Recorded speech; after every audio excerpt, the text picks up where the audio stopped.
நாகர்கோவில் வரும்போதும் காணிமடம் வந்து அவரை தரிசனம் பண்ணிவிட்டு அங்கே பாத பூஜை பண்ணிட்டு தான் நாங்கள் ஊருக்கு வரதா ஒரு வழக்கம் வச்சிட்ருக்கோம்.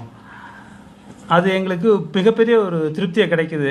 ஒவ்வொருத்தரும் என்னுடைய பொண்ணோட பர்த்டேக்கு வரும்போது அது கரெக்டாக அந்த நவம்பர் 14th அங்கே வர மாதிரி ஒரு சுச்சுவேஷன் அமையும்.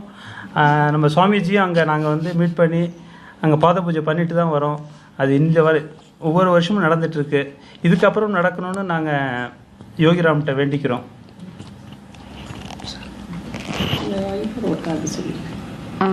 எனக்கு வந்து சின்ன வயசுலேருந்தே வந்து நான் அந்த கோயிலுக்கு போவேன். பட் ஆனால் வந்து அந்தளவு போயிட்டு சும்மா அப்படியே வந்துடுவேன். அந்தளவு எனக்கு எக்ஸ்பீரியன்ஸ் அப்படி எதுவும் அப்போ நான் சின்ன பிள்ளையாக இருந்ததுனால எனக்கு அவ்வளோ தெரியாது. அந்த 10th முடிஞ்சு 11th 12th அந்த குரூப் கிடைக்கிறதுலேருந்து அதுக்கப்புறம் எனக்கு வந்து டாக்டர் சீட்டு கிடச்சது எல்லாமே வந்து எனக்கு யோகிராம் வந்து இது பண்ணது தான். அதுக்கப்புறம் வந்து நிறையா ஒரு விஷயத்துலையுமே இப்போ ஜென்ரல்